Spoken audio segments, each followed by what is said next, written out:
자, 여러분 안녕하세요. 반갑습니다. 네, 좀 울리는군요. 잘 들리시죠? 네, 반갑습니다. 자, 그래도 여러분들이 대부분 이 규칙을 잘 지켜주셔 가지고요. 다 이름으로 이렇게 가입을 해 주셔서 예, 접속하실 때마다 실명으로 접속해 주시면 돼요. 네, 원지찬 님도 반갑고요. 제가 웬만하면 다 이렇게 인사를 드렸는데 방금 들어오신 분들은 제가 그냥 구두로 인사를 나눌게요. 자, 네, 원지찬 님까지 들어오셨고 자, 그래서 이거 이제 출석은요. 이걸로 이제 저희가 어 저기 녹화를 해서 또 체크를 다 합니다. 체크를 하고 여러분들 학습에 도움을 드리고자 녹화한 영상을 또 저희가 올려놓을 거고요. 녹화한 영상은 출결에는 해당이 안 되니까 공부하기 위해서 보실 분들은 보시고요. 다만 다른 블렌디드 러닝이기 때문에 다른 그 비대면 영상은 꼭 보시길 바랍니다. 예, 착석도 다 알아서 해주시네요. 착성은 별거 없고 그냥 의자 쪽으로 가시면 돼요. 아, 정가은님은 쿠키맨이네요. 네, 아주 귀여운 여러분들이 아마 랜덤으로 골랐을 것 같은데 캐릭터도 고를 수가 있습니다. 여기 보시면 욜라프도 있고요. 여기 지금 쿠키도 있고 아주 다양하게 있습니다. 제가 몇 가지만 좀 안내를 해드릴게요. 오늘 아마 이제 수강 변경 이후에 이제 들어오신 분들은 이제 최종 정해지신 분들이라서 제가 지난 시간에도 간단히 설명을 드렸습니다만 이번 시간에 메타버스에 대해서 좀 설명을 드리고요.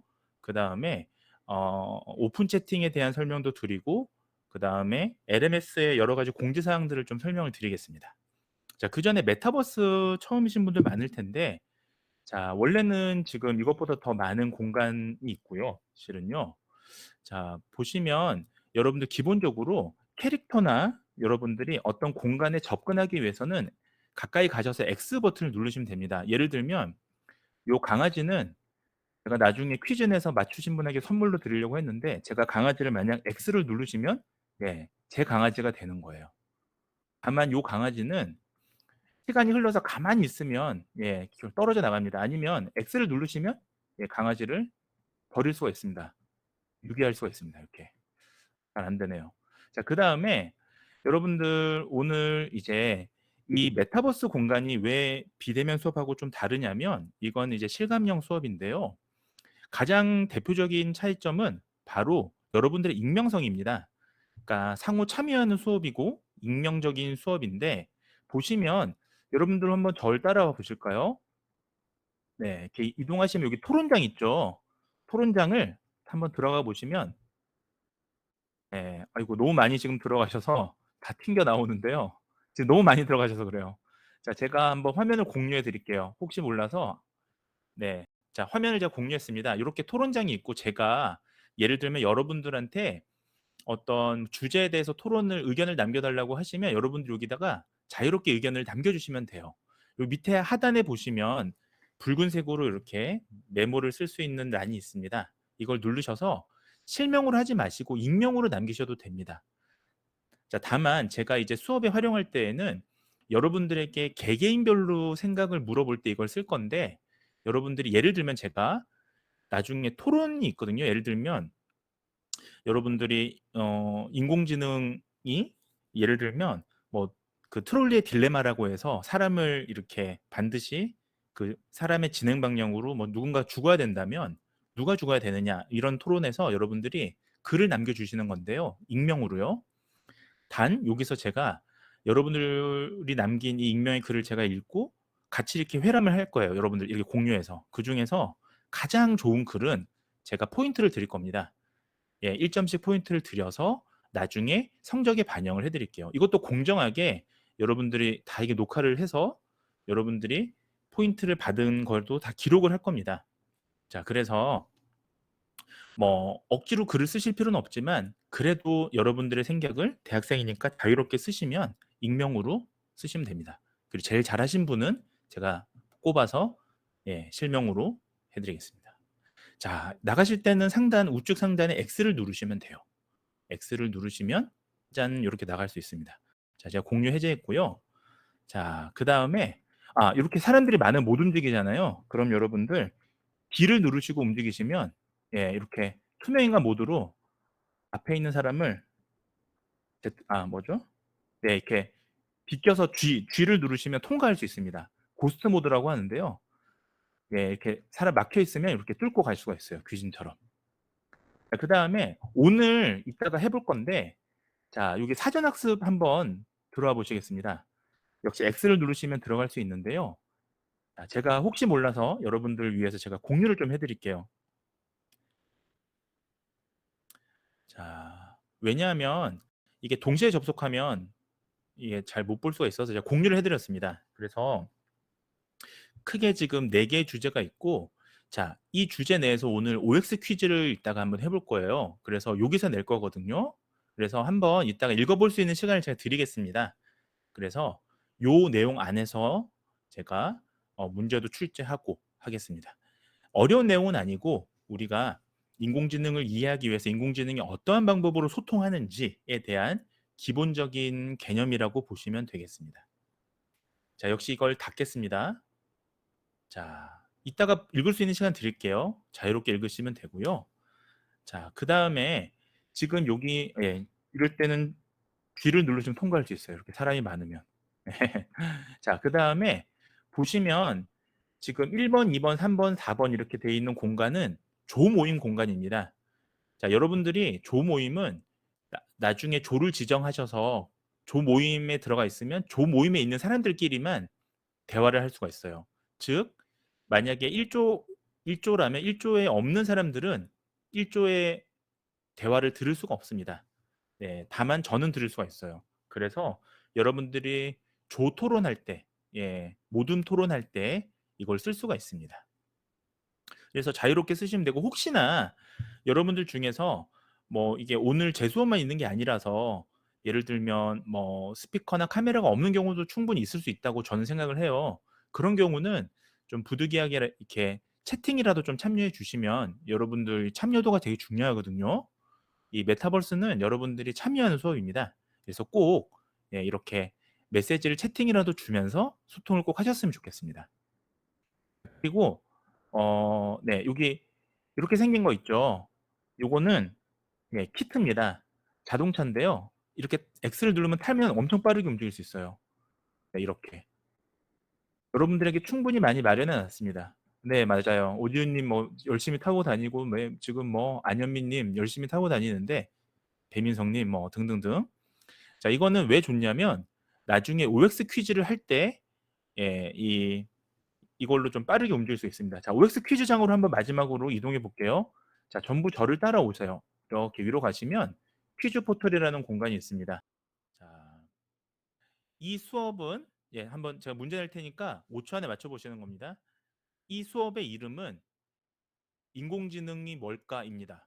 자, 5인가요, X인가요? 5, 4, 3, 2, 1. 네, 다 지금 X 정답을 하셨어요.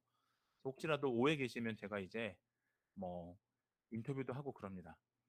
아, 좋습니다. 이제 다 하실 수 있으시니까 강의실 포털로 한번 다시 돌아가도록 하겠습니다. 자, 전부 저를 따라오셔서 강의실로 오시면 됩니다. 네, 좋습니다. 아주 책상에 앉아주시면 돼요. 여러분들이 아주 일사불란하게 잘 들어왔어요. 자, 좋습니다. 네. 자, 자리에 앉아주시면 되고요. 자, 지금부터는 이제 저희가 원래는 공간이 더 많았는데 이게 다른 공간에 있으면 제 말을 들을 수가 없습니다. 그래서 헤매시는 분들, 미아가 되시는 분들이 많아서 네, 이렇게 공간을 몇 개만 만들었어요. 자, 그러면 여러분들 첫 시간이니까 공식적인 지난 시간에 물론 수업을 좀 진행했습니다만 수강 변경 이후에 첫 시간이니까 간단히 자기소개 가능하신 분들은 자기소개를 하는 시간을 좀 갖도록 하겠습니다. 뭐 어려운 건 아니고요. 어차피 익명 공간이니까요. 자기가 누군지, 뭐 무슨 학과인지, 뭐 아니면 어떤 거에 관심이 있는지 정도만 얘기해 주셔도 좋을 것 같아요. 그 전에 혹시 여러분들 가능하신 분들은 저기 웹캠이랑 이 마이크를 좀 켜주시면 좋겠습니다. 자, 웹캠이랑 마이크를 켜주시면 좋겠습니다. 자, 먼저 저를 소개를 하면 저는 지금 인제대학교에 있고요. 인공지능처럼 생각하기 수업을 담당하고 있는 저는 변혜원이라고 합니다. 15주 동안 여러분들이 아마 참여형 수업으로 듣게 되실 것 같아요. 어떤 주제에 대해서 토론하는 수업들이 있습니다. 오늘은 간단히만 맛보기를 할 거고요. 이 수업 중간중간에 어떤 주제에 대해서 간단하게 답이 있는 주제라기보다는 우리가 생각하는 그런 부분들이 있어서 그때 토론할 때 또 여러분들끼리 조원들끼리 할 시간도 있겠네요. 제가 그때는 충분한 시간을 드리도록 하겠습니다. 자, 그럼 제가 그 전에 오늘 또 두 번째로 새로 들어오신 분들이 모를 수가 있어서 사이버 강의실 LMS에 대한 공지 소개를 드리겠습니다. 자, 제가 화면을 공유를 해드릴게요. 자, 지금 아마 보이실 텐데 지금 아마 여러분들 이 LMS에 들어오시면 자, 이처럼 이렇게 수업이 있고요. 이 수업 그 비대면 블렌디드 러닝이니까 지금 이게 실제로는 대면 수업이고 지금 블렌디드 러닝에 대한 수업이 좀 올라와 있습니다. 이걸 들으시면 되고요. 얘네들은 다 출석으로 들어가고요. 그래서 최소 50%를 들으셔야 출석으로 인정이 됩니다. 내용 자체가 크게 어렵지 않고 정말 쉽게 구성을 했으니까 관심 있게 들어주시면 감사하고요. 자, 그 다음에 수업 자료는 PPT에 있고요. 수업 자료는 저작권 문제로 이렇게 다운은 안 됩니다. 보시기만 하시면 되겠습니다. 자, 그 다음에 두 번째는 여기 보시면 지금 저희가 메타버스 수업을 진행하고 나면 저희가 항상 녹화해서 바로 편집해서 올려드립니다. 그래서 요거는 수업에는 들어가지 않아요. 그러니까 출석에는 안 들어가고 나중에 여러분들 시험 공부하실 때 혹시라도 제 수업 자료를 보시면 아시겠습니다만 글이 많이 없고 주로 사진 위주로 되어 있기 때문에 혹시나 더 많은 정보가 필요하신 분들은 이걸 한번 자유롭게 보시라고 이렇게 정해놨어요. 그리고 수업 이 기간도 넉넉하게 정해놨습니다. 지금 보시면 자, 온라인 출석부에 이게 좀 미안해요. 이게 좀 실명이 좀 나와 있어서 좀 죄송한데 자, 보시면 자, 출석부 설정을 저희가 10월 22일 그러니까 8주차 중간고사 이전까지 다 한 번이라도 50% 이상 출석을 들으시면 인정이 되도록 이렇게 해놨습니다. 그러니까 꼭 몰아서 안 들으셔도 되고요. 편하게 중간고사 이전까지 들으시고 중간고사 이후 거는 역시 마찬가지로 자, 기말고사 마지막 시간으로 다 맞춰놨어요. 그때까지 자, 출석 50%만 그 비대면 영상은 들으시면 자동으로 출석이 인정이 됩니다. 자, 그리고 이 출석은 자동으로 체크가 되고요. 그 결석 시 0.5점씩 지금 차감이 돼서 만약에 15주 차를 다 결석하시게 되면 기본 출석 점수 20점에서 그만큼 차감이 되시는 거예요. 7.5점이 차감이 되실 겁니다. 그러니까 가능하면 넉넉하게 출석 기간 드렸으니까 비대면 영상 꼭 잘 들으시기 바라고요. 자, 그 다음에 두 번째는요. 지금 보시면 오픈 채팅방이 있습니다. 여기 상단에 공지사항이 있는데 여러분들의 LMS 공지사항은 실시간 받아보기 어렵기 때문에 자, 이렇게 LMS에 대해서 제가 공지사항을 여기다 올려놓도 놓겠습니다만 여러분들에게 더 빨리 볼 수 있는 방법은 오픈 채팅에 가입해 주시는 거예요. 그러면 여러분들이 원활하게 정보를 받아갈 수가 있습니다. 공지를. 네. 저는 여기 가입이 안 돼 있으니까 편하게 하시면 됩니다. 여기 꼭 가입해 주시면 공지사항을 여기서 빠르게 카톡으로 볼 수가 있습니다. 자, 그 다음에 마지막으로 이 수업에서 굉장히 중요한 요인이면서 여러분들에게 도움이 될 만한 겁니다. 그러니까 수업 자체 내용은 어렵지 않은데 여러분들에게 좀 나중에 취업이나 이런 걸 생각하시면 경쟁력이 있어야 되잖아요. 그래서 여러분들이 취업 때 활용할 수 있는 포트폴리오, 소위 자격증은 아닌데 거기에 준하는 certification, 그러니까 소위 이수증이 있습니다. 그래서 이 수업에서는 다른 과제는 없고요. 과제가 딱 하나 있는데 여러분들을 위해서 불필요한 과제가 아닌 자, 요 과제입니다. 요 과제 게시판을 눌러 보시면 자, 이거는 제가 수업 계획서에도 자세하게 적어놨고요. 공지사항에도 적어놨는데 자, 이 USG라는 울산 경남 공유대학이 있습니다. 여기서 여러분들에게 이 인공지능에 관련된 그 수업을 제공을 하거든요. 그래서 이 수업과 본 수업하고 연결을 시켜놨어요. 그래서 여러분들 이 수업을 80% 이상 들으시면, 네, 수강을 다 하시면 이수증이 나옵니다. 여기서 USG 명의에서요. 그러니까 USG 명의는 여러분들 학원보다는 훨씬 더 공신력이 있기 때문에 나중에 특히 취업할 때 되게 도움이 조금이라도 될 수 있거든요. 그래서 이수증을 다, 그러니까 넉넉하게 12월 10일까지 다 수업을 이거를 또 따로 들으셔서 이수하시고 저한테 이수증 사진을 여기 게시판에 올려주시면 제가 과제 점수 20점을 추가로 드리도록 하겠습니다. 굉장히 쉽고요. 제가 굳이 이걸 왜 했냐면 여기서 여러분들 하나하나 따라하기 쉽도록 그 아주 기초 코딩, 정말 기초 코딩, 정말 하나하나 여러분들이 프로그래밍을 안 깔아도 그냥 정말 1 더하기 1을 이렇게 쳐볼 수 있는 그런 기회를 제공하니까 굉장히 좋고, 특히나 이수증을 받으면 향후 특히 부울경 지역에 이제 만약에 회사라면 더 도움이 될 겁니다. 자, 이 USG에는 국립경상대학교부터 시작해서 국립창원대학교, 인제대학교 등등등 10개 대학이 다 참여하고 있는 공동 이수증이라서 굉장히 도움이 됩니다. 자, 그래서 그 스캔 파일을 과제 게시판에 업로드 하시면 제가 이 그 점수를 1과할 20점을 드리도록 하겠습니다. 자, 여기에 대해서는 저희가 월요일 날 여러분들 수업 최종 정해져서 명단을 보내드렸고요. 이 USG 측에서 여러분들한테 개별적으로 메일을 보냈을 겁니다. 그래서 그 메일을 확인하시면 가입하는 방법이랑 매뉴얼이 있으니까 꼭 확인해 주시고요. 혹시 몰라서 저희가 또 공지사항에 이 앨리스 코딩이라는 이 참여 업체거든요. 거기 들어가는 로그인하는 방법을 공지사항에 또 추가적으로 LMS 공지사항에 올려놓을 테니까요. 잘 참여해 주시면 되겠습니다. 자, 오늘 이게 두 가지 이제 말씀이었고요. 자, 그러면 이제 본격적인 수업 진행하도록 하겠습니다. 자, 우리가 지난 시간까지, 앞으로 이제 우리가 한 중간고사 이전까지 주로 들을 내용들은 인공지능에 대해서 4가지 측면에 대해서 배울 거예요. 그리고 토론도 할 겁니다. 또 생각도 나누기도 할 거고요. 그래서 이번 주하고 다음 주까지는, 특히 이번 주까지는 자율주행이라고 하는 기술에 어떤 인공지능의 개념이 들어가는지, 어떤 기술이 들어가는지를 말씀드리도록 하겠습니다. 자, 그리고 그 이후에는, 자, 여기 보건행정학과 분들 많이 들으시는데 소위 AI 의료라고 해서 인공지능 의사를 포함해서, 자, 우리가 AI 의료라고 하거든요.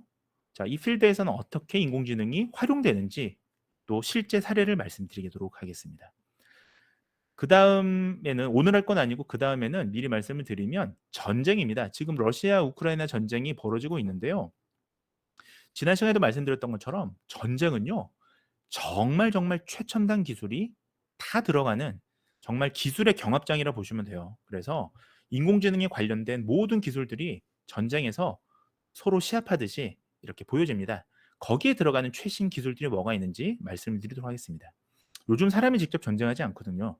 자, 그 다음에 네 번째는 앞으로 이제 중간고사 이전쯤 되면 법적인 책임. 자, 우리가 사실 여기 또 인문사회 쪽, 이제 아까 국제 경상 이쪽에서도 학생들이 들으시는데, 자, 사회과학적이나 인문학적으로 우리가 법적인 책임이 뭐가 있는지도 한번 고민해 보는 시간을 가져보도록 하겠습니다.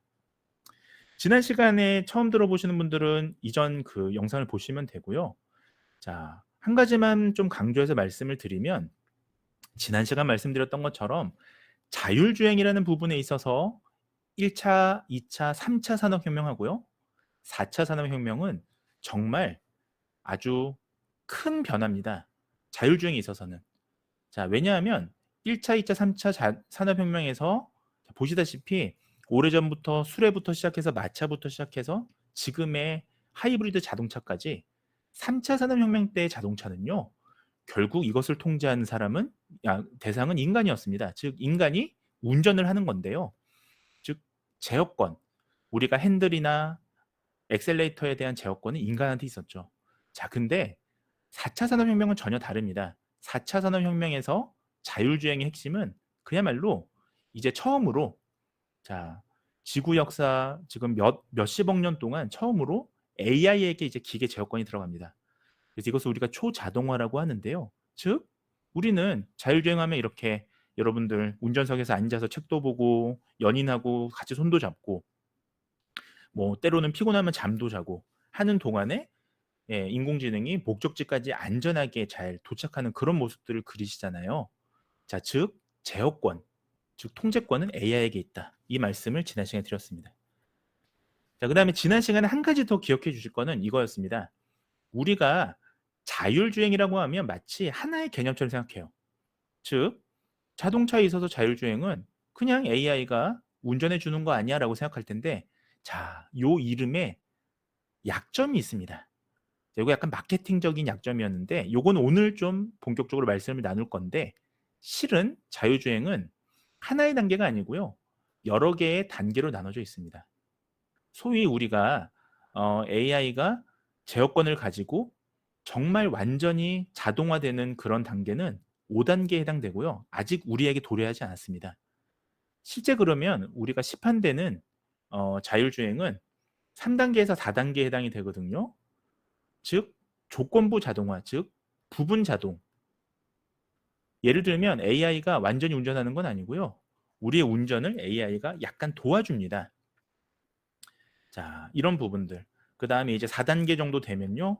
드디어 운전자가 시스템에 개입하지 않는 우리가 생각하는 AI에 좀 부합한다라는 말씀을 지난 시간에 드렸습니다.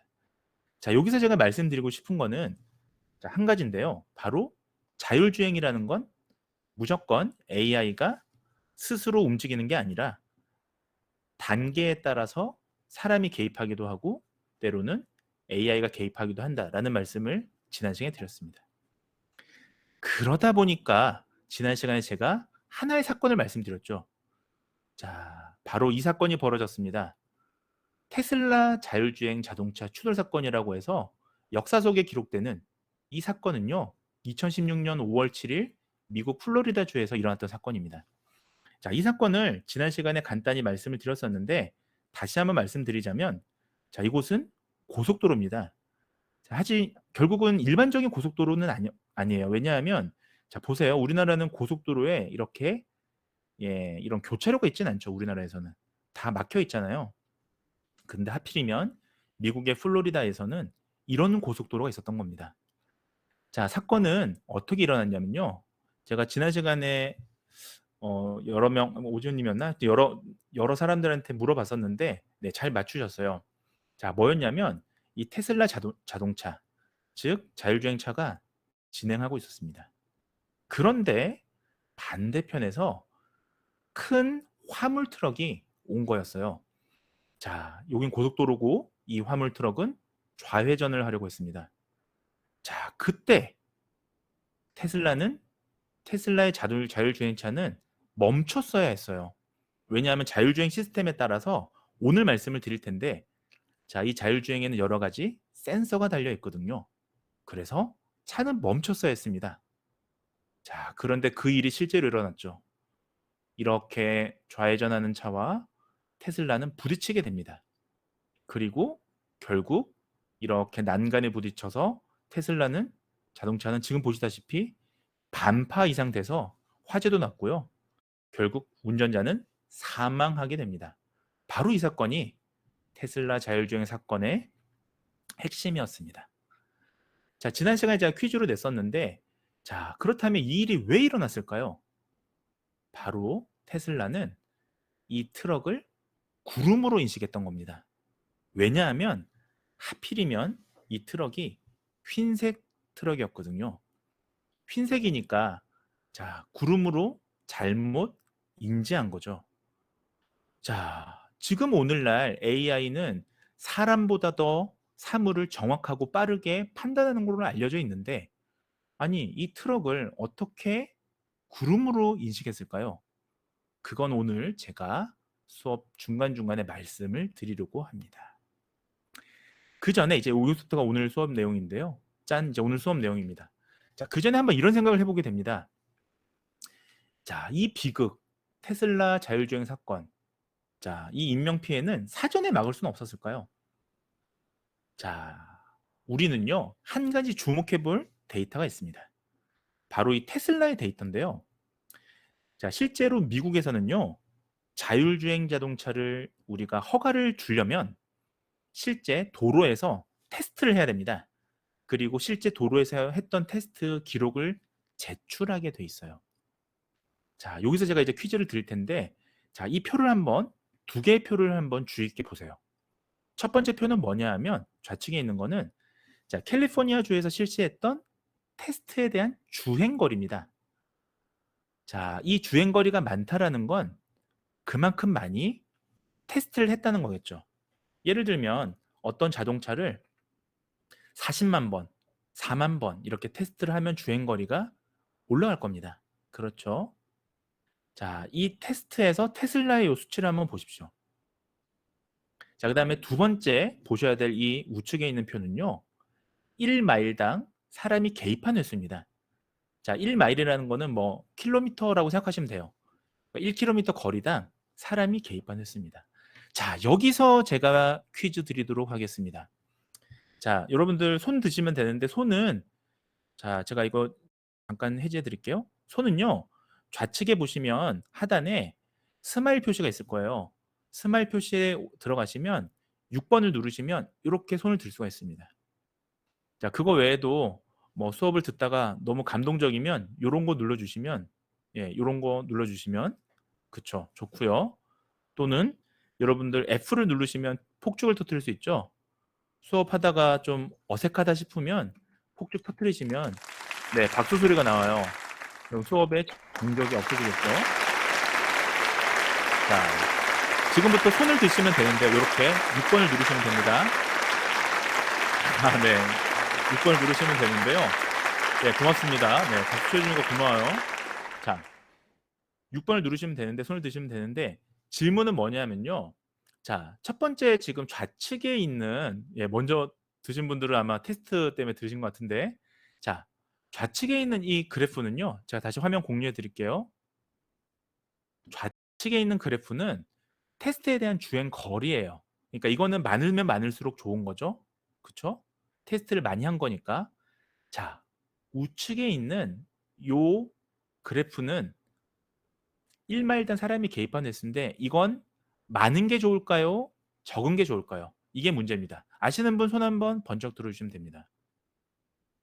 네, 오지은님 좋습니다. 오지은님에게 스포트라이트를 드리겠습니다. 잠시만요. 네, 오지은님 스포트라이트.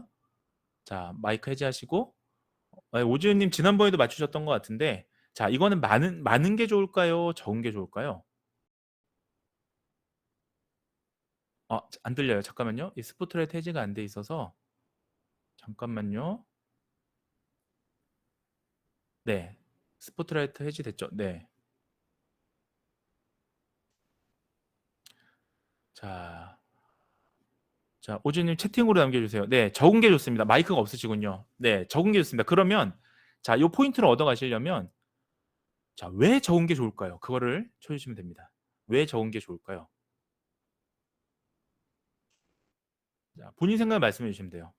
채팅에 써주시면 됩니다. 자, 오지님 왜 적은 게 좋을까요?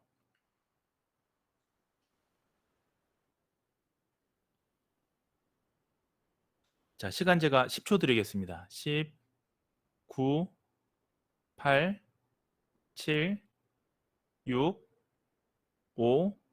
좋습니다. 제가 읽어드릴게요. 자, 사람이 개입할 수밖에 없는 상황이 있기 때문에 요거는 적은 게 좋다. 네, 정답입니다. 자, 오주연님 제가 박수를 쳐드릴게요. 좋습니다. 아주 잘하셨어요. 자, 화면을 다시 제가 공유하면, 자, 여러분들 요 그래프는 아시는 게 중요한데, 자, 사람이 개입했다라는 거는, 자, 자율주행이니까요. 사실은 이 자동차가 안전하게 우리가 목적지까지 도착해야 되는데 우리가 사람이 개입했다는 거는 응급 상황이 생겼을 때 누를 거 아닙니까? 사람이 개입할 거 아닙니까? 예를 들면 뭐 장애물을 만났다든지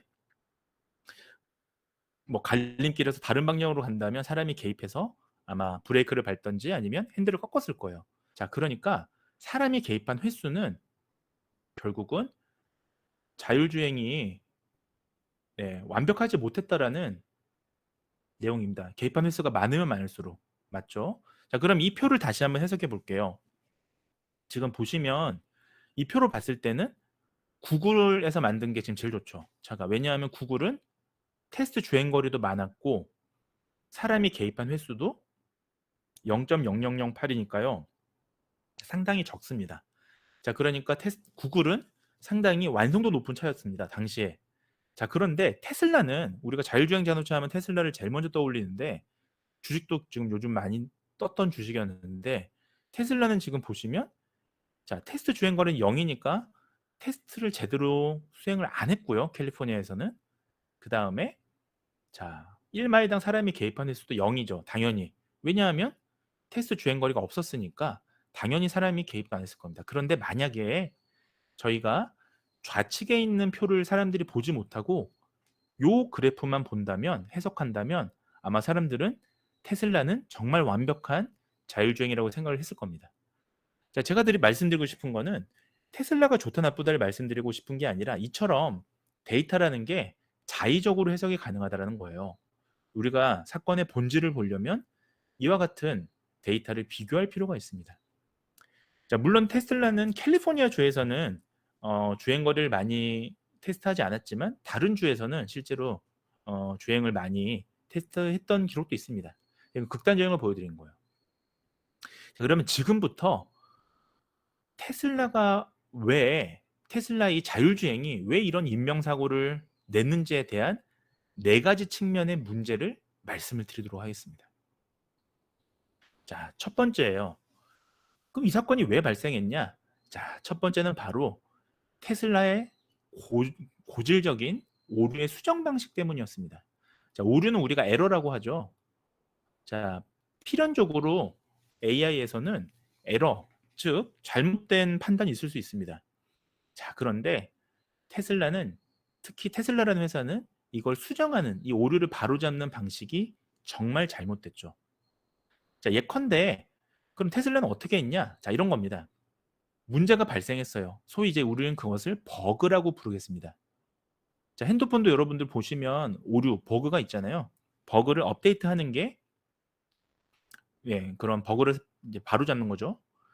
자, 그리고 테슬라의 자율주행 시스템 이름은 오토파일럿이라고 부릅니다. 자, 지금부터 제가 오토파일럿이라고 하면 테슬라의 자율주행 시스템을 생각하시면 돼요. 자, 근데 얘네들은 어떻게 했었냐면요. 문제가 발생하잖아요. 그럼 그 문제를 즉시 개선하는 게 아니고요. 자, 문제가 발생하고 나서 그 다음 버전이 나올 거 아닙니까? 예를 들면 테슬라 5가 나왔으면 그 다음에 1년 후에 테슬라 6가 나올 때 이 버전을 수정하는 방식, 이런 방식에 의존했습니다. 자, 그러면 퀴즈 드리겠습니다. 자, 두 번째 퀴즈 드리겠습니다. 자, 제가 포인트는 정말 드릴게요. 자, 퀴즈 드리겠습니다. 그러면 이처럼 문제가 발생했는데 이 문제를 즉시 수정하지 않고 그 다음 제품이 그 버전이 나올 때 수정한다면 여러분들 어떤 문제가 발생할 수 있을까요? 이게 왜 문제일까요? 자, 아시는 분은 손을 들어주시면 되겠습니다.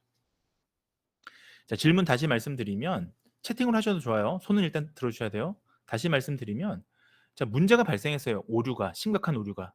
근데 이걸 즉시 개선하는 게 아니라 그 다음 제품이 나올 때 그걸 고쳐서 만약에 낸다면 어떤 문제가 발생할까요? 아, 윤나경님 좋습니다. 자, 윤나경님 스포트라이트를 드릴게요. 자, 원지차님 좀 아깝네요. 자, 일단 윤나경님께 기회를 드리도록 하겠습니다. 자, 잘 들리시나요? 네, 말씀하세요. 들리나요? 네, 잘 들려요. 즉시 고치지 않으면 같은 사고가 반복적으로 일어날 거라고 생각합니다. 좋습니다. 좋아요. 아주 좋습니다.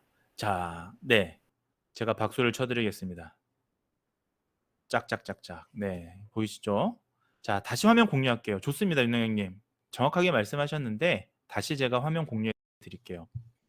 자, 왜냐하면 윤나경 학생이 말한 것처럼 이런 경우는 즉시 수정해야 됩니다. 왜냐하면 여러분들 스마트폰 같은 경우는 이런 방식을 써요. 스마트폰 여러분들 안드로이드나 애플 같은 경우에 자, 업데이트 되는 게 수시로 있진 않잖아요. 그러니까 매일매일 있진 않죠. 보통 그 다음 버전이 나오면 안드로이드 그 다음 버전이 나오면 버그가 수정됩니다. 자, 왜냐하면 스마트폰에서의 약간의 오류는 인명 피해를 가져오진 않잖아요. 자, 근데 여러분들 생명을 책임지는 시스템, 대표적인 게 자동차잖아요. 또는 의료, 수술하는 거, 이런 것들은 생명하고 관계가 있습니다. 이런 것들에 만약에 오류가 발생하는데 즉시 안 고치고 그 다음 제품이 나올 때 오류를 수정한다라고 하면 큰 문제가 발생합니다. 자, 윤나경님 학생이 말한 것처럼 그 동안에 똑같은 문제가 반복해서 벌어지겠죠. 자, 만약에 2016년에 있었던 이 테슬라의 주행 사고는 만약에 버그를 수정하지 않으면 그처럼 그와 마찬가지로 흰색 트럭은 계속 구름으로 인식할 가능성이 높죠. 그렇게 되면 또 다른 인명 피해 사고가 있겠죠. 자, 이런 수정 방식을 우리가 문제로 볼 수 있었습니다. 왜냐하면 만약에 주행 테스트에서 만약에 흰색 트럭을 구름으로 보는 버그를 미리 알았다면 그리고 바로 수정했다면 이와 같은 인명 피해가 발생하지 않았을 것이기 때문입니다. 자, 두 번째는 더 심각한 문제예요. 이건 좀 인문사회적으로 생각해 보셔야 되는데 특유의 미국이라고 하는 나라의 산업 구조 때문입니다. 자, 지금 미국이라고 하는 나라는요. 특히 자율주행 분야에 있어서는 자, 소비자 보호보다는 산업 육성에 더 초점을 맞춰 왔습니다. 자, 왜 그러냐면 미국이 요즘에 옛날 같지 않아요. 옛날 자, 냉전 시대라고 해서 미국하고 소련이 막 경합을 벌이던 시절에는 미국이 초강대국이었습니다. 그리고 초강대국인 미국하고 소련이 서로 견제하면서 이렇게 발전해 왔죠. 경쟁하면서. 근데 핵 같은 걸 만들었어요. 핵무기를 만들었는데 이게 웬걸? 소련도 핵을 만들어요. 그 다음에 프랑스도 핵을 만들어요. 그 다음에 심지어 북한도 만들었죠. 더 이상 핵이라는 걸 갖고 있는 게 강대국으로서의 의미는 없습니다. 나도 있고 너도 있고 그냥 이제 견제하는 무기가 됐죠. 자, 그리고 나서 미국에 어떤 일이 있었냐면요. 90년대에는 특히 자동차 분야에서는요. 자, 어느 나라가 엄청나게 발전한 줄 아세요? 바로 일본입니다. 왜냐하면 이때는 내연기관, 그러니까 휘발유차를 얘기하죠. 또는 경유차를 얘기합니다. 자, 이 내연기관을 자동차가 대량 생산되던 시절에는 일본 자동차는요. 고장이 잘 안 나기로 유명했어요. 지금도 좀 그런 이미지가 있죠. 자, 근데 미국 자동차는 전통적으로 대량 생산을 했습니다. 포드 같은 경우에. 디트로이트에 큰 공장이 있죠. 그러다 보니까 고장이 잘 났어요. 그러니까 사람들이 자동차를 누구 걸 삽니까? 일본 걸 사죠. 그 다음에 유럽에서는 독일 걸 삽니다. 왜냐하면 독일도 고장이 잘 안 나거든요. 지금도 마찬가지인데 일본이나 독일 같은 나라는 장인 정신이라고 그래서 고장을 참 안 납니다. 고장이. 그러다 보니까 미국 차가 안 팔려요. 자, 최초의 대량 생산 자동차는 미국 포드가 만들었는데 90년대에는 역전이 됩니다. 그러다 보니까 미국이 일을 빡빡 가는 거예요. 그래서 어떻게 했습니까? 자, 다른 나라보다 빠르게 자율주행 쪽에 투자했어요. 그래서 지금 세계에서 자율주행이 제일 발달한 나라는 미국이에요. 일본 차는 90년대 이후에 자율주행 개발을 조금 속도가 늦어서 내연기관 자동차가 튼튼한 건 알겠는데 자율주행 차가 대표하는 차는 없죠. 여러분들 차 혹시 좋아하시면 일본 차 중에 떠오르는 생각나는 자율주행 차 없잖아요. 근데 여러분들 자율주행하면 테슬라 제일 먼저 떠올리는 것처럼 테슬라는 미국 자동차잖아요. 그러니까 엄청나게 투자합니다. 그래서 미국이 이거를 어떻게 하냐면요. 정부 주도로 투자해요. 정부 주도로 투자합니다. 그건 제가 뒤에서 좀 말씀드릴게요. 약간 음모론이 있습니다. 자, 그러다 보니까 얘들이 소비자 보호보다는 산업 육성, 자동차 산업이 커지는 거에 굉장한 투자를 합니다. 자, 그러다 보니까 정부로서는 하지 말아야 될 말을 해요. 그러니까 우리나라 정부라면 이런 얘기는 안 했을 겁니다. 미국 정부가 뭐라 얘기했냐면 이렇게 얘기했어요. 자, 플로리다에 아까 보셨던 2016년에 자율주행 차가 사고가 났는데 정부가 이렇게 얘기해요. 그러니까 이 정부가 어디냐면 우리로 치면 국토교통부 같은 거예요. 국토교통부 같은 네, 정부에서 뭐라 얘기했냐면 이렇게 얘기합니다. 자, 오토파일럿은 어디까지나 이거 제가 만든 수업 자료다 보니까 이제 오타가 있어요. 운전을 지원하는 기능이고요. 그 기능에는 한계가 있다. 자, 정부가 이렇게 얘기해요. 인명사고가 났는데 자, 이 얘기는 뭡니까? 테슬라가 잘못한 게 아니라 자율주행이라는 게 완벽하진 않지 않냐. 예, 어디까지나 운전을 지원하는 자율주행이, 여기서 말하는 자율주행이 자율주행, 잠깐 넘길게요. 자율주행 5단계가 아니라 실제로 3단계 정도 되니까, 조건부니까, 부분 자동화니까, 즉 운전하는 사람을 도와준 시스템이니까 이게 한계가 있는 거 아니냐. 인명사고는 이렇게 얘기를 했습니다. 자, 이 얘기는 다시 말하면, 정리하면, 자, 미국의 도로교통안전국이었어요. 우리나라의 국토교통부인데 뭐라고 얘기했냐면, 결국 한계가 있기 때문에 이걸 넘어서는 사고는 테슬라가 책임을 질 필요가 없다. 이렇게 판정을 내립니다. 이해가 안 되시죠? 그러니까 사실 사람은 죽었는데 책임은 없는 거예요. 그 자율주행 자동차가.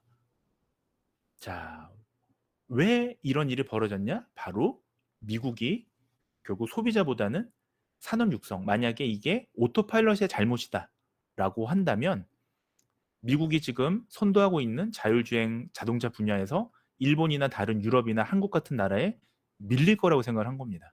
실제로 그렇습니다. 그렇게 전문가들이 분석하고 있습니다. 자, 제가 만약에 한 분 그냥 한번 물어볼게요. 여기 열심히 또 참여를 해주시는데, 제가 만약에 혹시 김가은님 잘 들리세요? 김가은님 들리세요? 아, 네네. 김가은님, 제가 김가은님한테 그냥 물어볼게요. 자, 혹시 자율주행차라고 들어보셨습니까? 네. 아, 그러면 제가 다시 한 번 말해볼게요. 혹시 반자율주행차라고 들어보셨습니까? 들어본 것 같아요. 반자율주행차 들어봤어요. 그러면 조건부 자율주행차라고 들어보셨습니까? 그건 안 들어봤어요. 그쵸. 자, 좋습니다. 마이크 꺼주시고요. 고마워요. 아마 대부분 사람들이 지금 자율주행차는 들어보셨을 거예요. 여러분들 자율주행차라고 들으시면 아마 여러분들 머릿속에는 AI가 알아서 운전을 해주는구나 라고 생각을 할 텐데, 실제로는 자율주행이 아니라 조건부 자율주행이었던 거예요. 자, 이 판단대로라면 지금 AI는 그냥 운전자를 도와주는 기능이잖아요. 만약 그렇게 마케팅을 했더라면 여러분들이 그 자율주행차를 샀을까요? 안 샀겠죠. 그러니까 마케팅이었던 겁니다. 이 자율주행이라는 표현이. 왜냐? 다시 제가 표를 더 보여드리면, 결국은 완전 자동화의 자율주행도 아닌데 자율주행이 완전 자동화처럼 얘기를 한 거예요. 언론에서는 이런 얘기들을 강조하지 않았습니다. 그러니까 당연히 이 차를 샀던 사람은, 이 테슬라 자동차를 샀던 사람은 당연히 자율주행이라고 생각을 했던 거고, 실제로는 완전 자율주행이 아니었던 거죠. 자, 그 문제는 세 번째 문제에 이어집니다. 자, 바로 이 문제입니다. 어중간한 자율주행. 자, 이 자율주행이라는 표현은 결국은 사용자의 혼란을 가져오죠. 자, 컨퓨전이라는 뜻은 우리가 혼란, 혼동이라는 뜻이에요. 결국은 실제로는 반만 자율주행이고 결국은 우리가 조건부 자율주행이었단 말이에요. 그런데 마치 완전 자율주행인 것처럼 얘기를 한 겁니다. 왜? 차를 팔기 위해서요. 이거는 언론에서도 여과 없이 완전 자율 기능처럼 얘기를 했었습니다.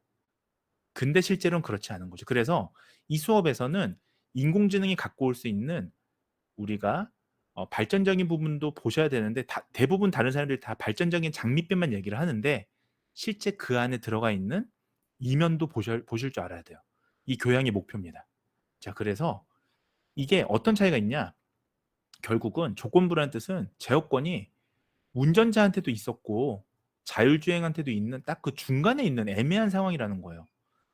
자, 앞서 제가 말씀을 드렸는데 여러분들이 자율주행하면 이 여성분처럼 이렇게 있는 걸 생각할 겁니다. 이렇게 운전 중에 셀프 드라이빙, 운전 중에 여러분들 그냥 책을 펼쳐서 영화도 보고 책도 보고 카톡도 보내고 안전하게 목적지까지 이동할 걸 생각을 할 텐데 실제로는 그렇지가 않은 거예요. 네. 자, 네 번째. 요 문제도 있었습니다. 자, 여기서부터 이제 좀 과학적인 제가 자율주행의 이론을 말씀드리도록 하겠습니다. 자, 네 번째 문제는 뭐였냐면 자율주행자에 탑재되는 센서가 문제였습니다. 자, 센서 자체의 기술이 문제는 아니에요. 자, 그 전에 우리가 자율주행차에 들어가는 센서가 뭐가 있는지 한번 논해 보자고요. 자, 대표적으로 자율주행차라고 하면 요렇게 생겼습니다. 자, 요 위에 요렇게 뭔가 하나 달렸어요. 큰 게. 자, 지금 부산이나 김해 쪽은 잘 안 보이는데 서울 가면 요 시범 사업으로 택시에 이렇게 큰 거 달려 있는 택시 있어요. 자율주행 택시입니다. 사람이 운전하는 게 아니에요. 자, 여기 뭐가 있냐면 뭐 여러 가지가 있습니다만 그중에 우리가 사물을 탐지하는 어떤 기능을 가진 그런 장치가 뭐가 있냐면 대표적인 게 카메라가 있고요. 그 다음에 센서로는 레이더하고 라이다가 있습니다. 자, 핵심만 말씀을 드리면 레이더는 아마 여러분들 많이 들어보셨을 거예요. 레이더는 우리가 전자기파를 이 송수신해서 거리를 측정합니다. 이 레이더에는 우리가 음향, 소리로 우리가 보통 많이 해요. 그래서 여러분들 왜 잠수함 같은 거 보면 레이더로 물 안에서, 바다 안에서 소리가 이렇게 튕겨져 나오는 그 속도를 재서 잠수함이 어디 숨어 있는지를 판단하잖아요. 자, 뚜뚜뚜뚜뚜 이런 소리 들리죠? 네, 요게 레이더예요. 자, 라이다는 뭐냐 하면 소리가 아니라 빛을 이용하는 겁니다. 자, 생각해 보세요. 소리보다 빛이 훨씬 빠르겠죠? 빛이 훨씬 빨라요. 그러면 자, 라이다는 어떤 역할을 하냐면 먼 거리에 있는 사물을 우리가 볼 수가 탐지할 수가 있습니다. 원거리에 있는. 왜냐하면 빛은 빠르잖아요. 레이더는 가까운 거리가 되게 좋습니다. 소리는 빛보다는 느리지만 우리가 물체에 이렇게 닿아서 흡수되거나 반대로 이제 튕겨져 나오는 반사되는 소리에 따라서 더 정밀하게 볼 수 있죠. 자, 만약에 라이다만 있으면 뭐가 문제가 생기냐면 빛이니까 눈이나 비나 이런 날씨에 민감할 겁니다. 생각해 보세요. 어제처럼 막 무슨 비바람이 굉장히 심하다면 그 구름이 이렇게 가려져 있다면 라이다는 효과적이지 않아요. 안개가 있다면. 그렇겠죠. 빛을 이용하는 거니까. 빛의 파장을 이용하는 거니까. 자, 근데 레이더는 날씨가 뭐 눈이 오든 비가 오든 소리를 통해서 반사되는 걸 거리를 재니까 레이더는 문제가 없겠죠. 자, 그런데 레이더는 직선거리만 측정이 가능합니다. 소리는 한 방향으로만 가요. 소리가 꺾이진 않아요. 빛은 여러분들 위에 달아놓고 여기 달아놓고 360도로 뺑글뺑글 돌리면 네, 빠른 속도로 주변에 어떤 사물인지 탐지할 수 있을 겁니다. 자, 그래서 제가 이 말씀을 길게 드렸는데 결국은 라이다와 레이더 모두 다 매우 중요한 역할을 하는 센서들이에요. 핵심만 더 말씀을 드리자면 라이더는 주변 환경을 360도로 인식하고요. 레이더는 전후방에 차가 있는지를 빠르게 인식할 수가 있습니다. 자, 그걸로도 모자라서 카메라가 있어서 실제 이제 사람인지 사물인지도 판단을 하죠. 보행자인지 신호등인지 이런 것들을요. 자, 문제는 뭐냐 하면 지금은 좀 다른데 2016년도에 그 사건이 있었던 인명사고가 있었던 플로리다 주의 테슬라 사고 때는 센서를 다 안 달았어요. 왜냐? 당시에 센서가 되게 비쌌습니다. 그러다 보니까 센서가 많아지면 안전할 수는 있는데 문제는 비용이 증가하죠. 자, 그러니까 이 문제는 가격인데요. 그래서 어떻게 했냐면 센서 구성을 최소한으로 낮췄어요. 몇 개만 달았어요. 자, 그러다 보니까 이런 문제가 발생했는데 특히나 2016년도 기술로는 사실 그때도 라이다가 있었는데 이 사고 났던 그 차는요. 조금 저렴하게 팔려고 초음파 센서에만 의존했습니다. 이게 문제였던 거예요. 자, 초음파 센서는 아까 보셨다시피 결국 이 레이더 센서인데요. 자, 라이다가 기능을 제대로 못한 겁니다. 자, 그러다 보니까 우리가 이런 사고가 발생할 수밖에 없었어요. 자, 종합하자면 이런 센서의 기능을 조금 여러분들 아셔야 되고요. 이런 게 너무 적게 달렸기 때문에 사고가 난 거다라는 겁니다. 자, OX 퀴즈는 아마 다음 주에 말씀을 드려야 될 것 같고 지금부터 쉬지 않고 20분 정도 하고 마무리 짓도록 하겠습니다. 자, 그래서 자율주행의 기본 원리를 말씀을 드리겠습니다. 자, 아까 기본 원리는 다 말씀을 드렸는데 간단하게 말씀드릴게요. 여러분들이 뭐 자동차 공학부도 학생들도 아니고 교양 수업이니까 자, 필요한 것만 딱 말씀드릴게요. 자, 결국은 자율주행에는 카메라도 달려 있고요. 라이다도 달려 있고요. 레이더도 달려 있고요. 라이다도 달려 있고요. 초음파 센서도 달려 있고요. GPS도 달려 있습니다. 자, 각각의 역할을 하는데 우리 사람의 눈처럼 눈의 기능을 하는 거는 카메라하고요. 그 다음에 레이더, 라이더, GPS. 자, 초음파 센서도 물론 합니다. 다 전부 다 눈의 역할을 하는데, 자, GPS는 여러분들 GPS 사용해 보시죠. 여러분들 뭐 내비게이션 하면 GPS로 하잖아요. GPS는 뭐가 문제냐면 길찾기는 가능해요. 왜냐하면 오차가 길찾기 정도는 오차가 좀 있어도 상관없죠. 근데 만약에 바로 1m 앞에 사물을 인식하는 데 있어서는 GPS만으로는 힘듭니다. 왜냐하면 GPS는 핵심이 인공위성이잖아요. 인공위성에서 이 지도에 좌표를 넣어서 내가 어디에 있는지를 아는 건데 인공위성에 0.0000001도만 바뀌어도 실제 지구에서는 오차 거리가 10m 이상 납니다. 그러니까 바로 앞에 사람이 있는지를 판단하는 데 있어서 GPS만으로는 어려워요.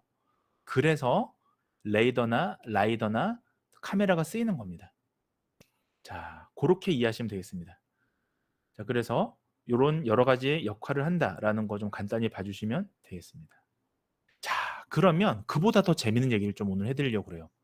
여러분들이 이 교양 수업이다 보니까 그러면 자율주행에 들어가는 규칙이 뭐가 있느냐, 자율주행에 들어가는 소위 인공지능의 핵심이 뭐냐, 이거를 좀 강조를 드리고 싶습니다.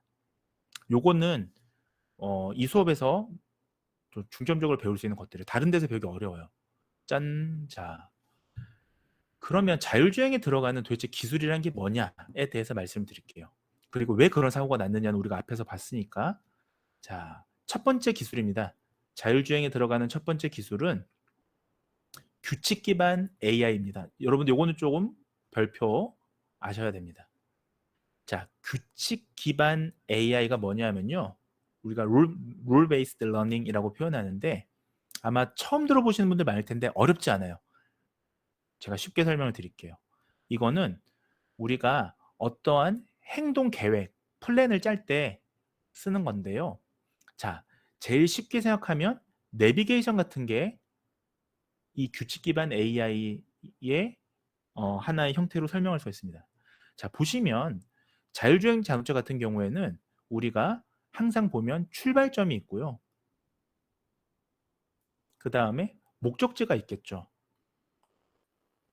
자, 그렇게 설정을 하고 움직이게 됩니다. 자, 그렇다면 우리가 출발지부터 목적지까지 가는 데 있어서, 자, 여기 지금 얘가 장애물이에요. 이 색깔이 음영으로 되어 있는 게 장애물이에요.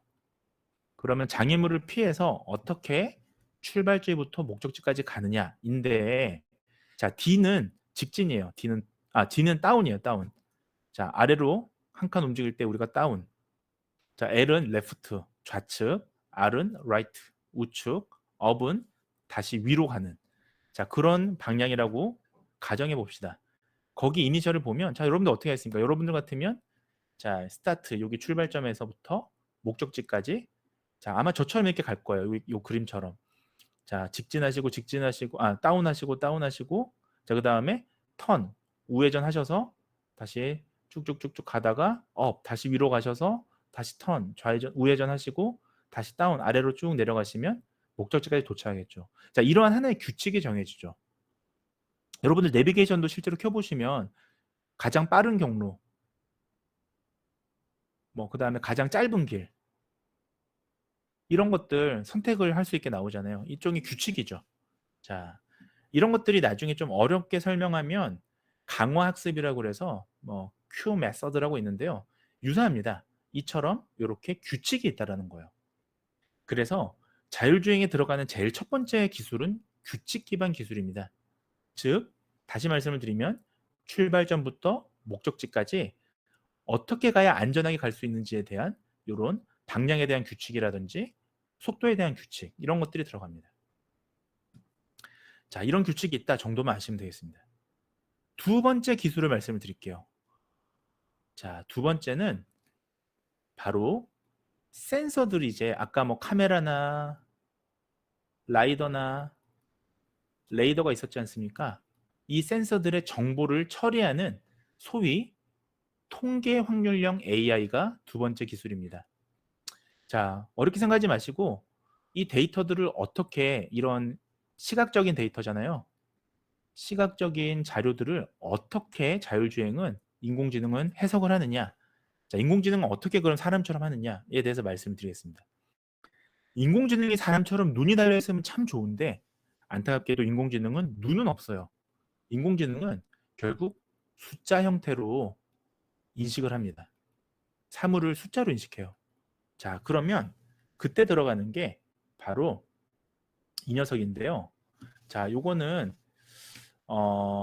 조금 그냥 너무 어렵게 생각하지 마시고 쉽게 설명을 할게요. 칼만 필터라고 합니다. 칼만 필터라고 합니다. 자, 우리가 베이지 팩터를 이용한 칼만 필터로 표현하는데 되게 쉽게 설명을 할게요.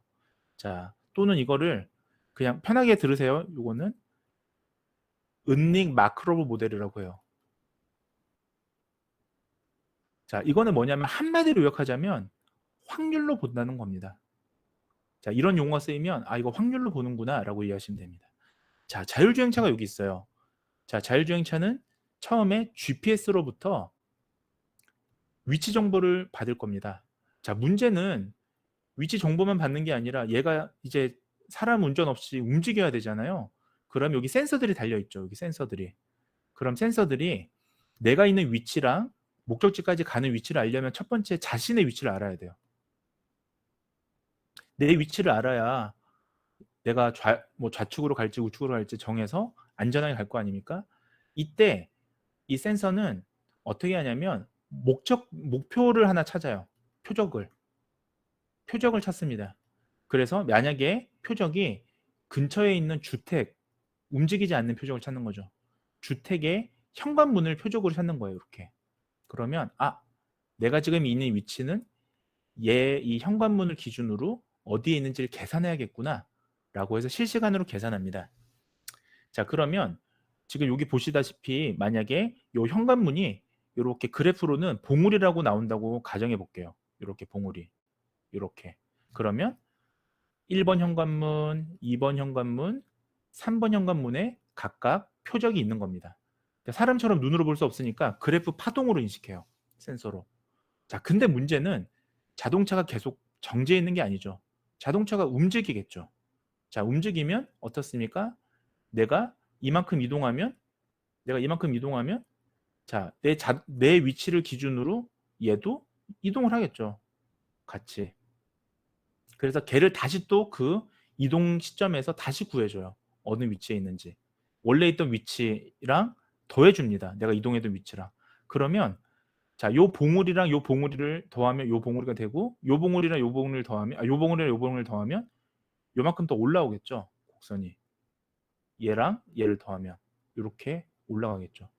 그리고 또 얘도 마찬가지로 여기 새로 봉우리가 생기고 이런 식으로 네, 결국은 움직이는 위치에 따라서 요 그래프의 꼭지점을 찾아갑니다.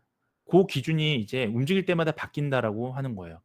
자, 이거를 제가 여러분들한테 외우라고 하는 게 아니에요. 그냥 자율주행차가 이런 확률적인 모델로 움직인다라는 말씀을 드리고 싶은 겁니다. 자, 제가 지금 요 슬라이드에서 여러분들 좀 기억해 주셨으면 하는 거는 자, 결국 왜냐하면 이게 표적이 계속 움직이니까 차가 움직이니까 확률적으로 내가 어느 정도 위치에 있다라는 거는 그 표적지가 있는 요거를 더해서 구한다라고 생각하시면 되겠습니다. 자, 이거를 조금 더 쉽게 설명하면 이거는 그냥 너무 깊게 들어가지 마시고 교양이니까 베이지 정리라고 합니다. 확률을. 자, 간단하게 말씀드릴게요. 정말 간단하게. 이건 뭐냐? 자, 여러분들이 만약에 테니스 경기를 해요. 테니스 경기. 자, 근데 테니스 경기를 했는데 여러분들이 자, 처음 보는 사람하고 테니스 경기를 한다.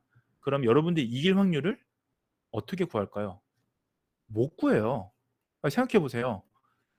처음 보는 사람하고 테니스 경기를 하는데 이길 확률을 어떻게 구합니까? 이길 확률을 못 구하죠, 당연히. 자, 근데 제가 만약에 테니스 16강전에 올라왔어요. 근데 이전에 한번 싸워봤던 선수예요. 근데 이 선수하고 만약에 이전에 경기 기록이 있다면, 자, 예전에 10번 싸웠는데, 자, 4번 지고 6번을 제가 이겼어요. 그러면 이번에 제가 이 사람하고 16강전에서 붙는다면 제가 이길 확률은 60%라고 볼 수가 있습니다. 왜? 이전의 확률을 알고 있으니까. 그래서 만약에 모르는 사람하고 경기할 때 그냥 아무 정보가 없으니까 뭐 상대방이 안색이 좋냐 안 좋냐로 한다면 이거는 아무 근거가 없는 거죠. 근데 만약에 이전에 한 번이라도 경기를 했더라면 내가 이길 확률을 구할 수 있습니다. 즉 우리가 말하는 사후 확률이라는 거는 이전에 있던 확률만 안다면 계산이 가능해요. 자, 그렇게 해서 아까 보셨던 이런 것들을 계산할 수 있는 겁니다. 차의 위치는 이동하더라도 이전에 내가 있던 그 거리를 알기 때문에 확률적으로 그걸 합쳐서 지금 어디에 있는지를 계산을 하는 거예요. 그런데 이것을 우리가 칼만 필더라고 합니다. 그래서 아까 보셨던 그런 계산법을 은닉 마크로포 모델이라고 표현하고요. 핵심은 다시 말씀드리지만 확률에 기반한다.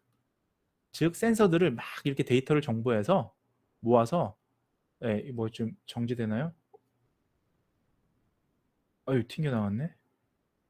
네.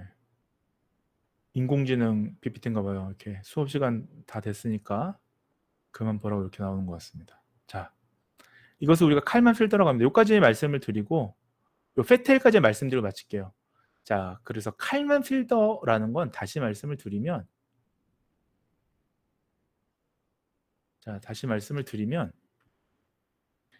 확률에 기반해서 데이터를 우리가 얻는 거를 얘기한다. 즉 여러 가지 센서들로부터 데이터를 모아서 확률에 기반해서 내가 어디에 있는지 어느 위치로 가는지 부딪힐 확률은 몇인지 이런 걸 다 계산하는 거예요. 자, 그것을 나중에 칼만 필터라는 거는 자, 정규분포라는 곡선으로 표현합니다. 뭐 정규분포는 모르셔도 조금 어렵지는 않지만 정규분포는 뭐냐 하면 이 분포라는 게 있습니다. 그러니까 이 뭐라 그럴까요? 이 실제 데이터가 이런 모양을 뜰 것이라는 걸 가정하고 돌리는 걸 우리가 정규분포라고 그래요. 자, 정규분포 모르시는 분들은 한번 인터넷 찾아보시면 설명 잘 나옵니다. 제가 설명이 너무 길어질까봐 미리 말씀을 드리는데 그냥 세상의 모든 사건들은 이런 분포를 띠고 있다. 다 모아놓으면 예를 들면 키라고 하면 한국인의 키는 한 5천만 명을 분석하면 키가 작은 사람부터 키가 큰 사람까지 중간에 이제 평균적으로 키가 뭐 180인 사람들 이런 식으로 이런 그래프를 그릴 수 있다라는 게 이제 정규분포라고 보시면 되겠습니다. 자, 그런데 오늘 마지막입니다. 자, 마지막 슬라이드. 그런데 지금까지 얘기했던 제가 요 확률로 보는 게 마치 좋을 것 같아요. 확률로 보면 상당히 AI가 정확하게 뭔가를 판단할 것 같은데 딱히 그렇지 않다는 겁니다. 왜냐하면 자, 얘는 좀 기억해 주세요. 용어를. 바로 확률로 보는 AI의 함정이 있기 때문이에요. 어떤 트릭, 함정이 있냐? 자, 이것은 패테일의 함정이라고 합니다. 자, 이때 팻은 뚱뚱하다는 의미예요. 테일은 꼬리라는 의미를 가지고 있습니다. 자, 그러면 뚱뚱한 꼬리, 패테일. 이게 뭐냐 하면 자, 이거는 바로 실제로는 경제학 용어예요. 자, 국제통상학 아까 학생이 있었다고 했던 것 같은데 자, 아까 국제통상학 학생 누구였죠? 혹시 손 한번 들으면 절대 안 들으시겠죠? 네. 자, 그럼 제가 설명을 드릴게요. 자, 이 경제학에서 쓰는 이 페텔은 뭐냐 하면 자, 우리는 마치 지금 여기 보시면 요 파란색 보이시죠? 우리는 마치 요 파란색처럼 정규분포라고 해서 요런 그래프를 띌 거라고 생각을 하는데 그러니까 예를 들면 요걸 다시 제가 좀 갖고 오면 마치 우리는 요런 걸 생각한단 말이에요. 요런 모양. 정규분포라는 게. 그래서 예를 들면 뭐 IQ면 우리가 IQ 지능 지수면 예를 들면 지능이 아주 적은 사람 한 70 미만 75부터가 우리가 지적장애 기준이잖아요. 그리고 평균이 100이에요, 원래 IQ는. 그리고 또 극도로 똑똑한 사람, 한 뭐 150 이렇게 생각을 하는데, 그리고 요 끝에는 거의 0에 수렴한다고 생각해요. 0에 가깝다고 생각해요. 다시 얘기하면 한 뭐 IQ가 50인 사람은 거의 없다라고 생각하는 거예요. 그런데 실제로 그렇지가 않은 거예요. 실제 데이터는. 실제 데이터는 어떻게 생겼냐면 요렇게 생겼습니다. 자, 꼬리 부분이 실제로는 더 수가 많은 거예요. 실제로는. 대부분 실제 데이터는. 보세요. 우리 IQ가 50점 미만인 사람은 실제로는 거의 없어야 되는데 IQ 50점 미만인 지적장애 사람들도 많이 있어요. 실제로는. 우리 0은 아니에요. 0명은 아니에요. 근데 원래 IQ 만들 때는 50점 미만인 사람은 거의 없다고 가정하고 만들었거든요. 이거를. 점수를 우리가 표준할 때. 근데 실제로는 존재하죠. 자, 끝부분의 확률은 우리가 확률이라는 거에서 얘기하자면 정규분포의 끝부분은 0이라고 가정하는데 실제로 0보다 크다라는 게 문제입니다. 그래서 꼬리 부분이 뚱뚱하다고 해서 페텔이라고 그래요. 자, 그래서 보시면 경제학에서 보면 사실은 뭐 나라가, 그러니까 세계 경제 위기는 원래 굉장히 드문 일이에요. 원래 경제학적으로 보면. 자, 근데 여러분들 참 여러분 세대나 제 세대가 참 불행한 세대인데, 왜냐하면 97년도에 IMF 왔죠. 여러분들 그 이후에 태어났으면 2008년도에 리먼 브라더스 사태 기억나실 겁니다. 자, 이것 때문에 세계 경제 위기가 있었잖아요. 맞죠? 자, 그다음에 98년도에 뭐가 있었냐면 여러분들 아마 태어나기 전일 건데 러시아 디폴트. 러시아가 부도 상황에 처했었어요. 자, 그 이후에도 지금 보시면 지금 일어나고 있는 러시아 우크라이나 전쟁 때문에 지금도 세계 위기가 오고 있죠. 경제 위기가. 자, 그런데 이게 금융공학이라는 게 있습니다. 금융공학. 금융공학이라고 해서 자, 이것을 경제 위기를 예측하는 학문이 있어요. 우리 학교는 없는데 이제 이런 학과가 있어요. 금융공학 학자들이 계산하면 정규 분포에 따르면 이게 확률적으로 100만 년에 한 번 있을까 말까 한 일인 거예요. 리먼 브라더스 사태나 러시아 디폴트 사태나 러시아 우크라이나 전쟁으로 인한 세계 경제 위기는 확률적으로는 100만 년에 한 번 있어야 되는데 거의 10년마다 지금 계속 있지 않습니까? 그 왜 이렇게 되느냐? 확률적으로는 100만 년에 한 번인데 0에 수렴해야 되는데 그렇지 않은 거죠. 실제로는 더 자주 빈번하게 일어난다. 이것이 바로 페테일 리스크예요. 자, 그렇다면 우리가 다음 시간에 이 테슬라 사고가 이 페테일의 오류냐에 대해서 얘기를 나눠볼 거고, 우리가 다음 시간에는 트롤리의 딜레마에 대해서 토론을 할 겁니다. 자, 이거는 인공지능이 무언가 사물을 판단하고 사건을 판단하고 하는 그런 방식인데, 예를 들면 소수를 희생해서 다수를 구하는 게 옳은 거냐, 소수라도 희생을 막는 게 옳은 거냐. 자, 답은 없어요. 우리 인간도 이거에 대해서 굉장히 딜레마를 거치는데, 인공지능은 계산적으로 빠르게, 아까 보셨던 확률적으로 빠르게 계산해야 되잖아요.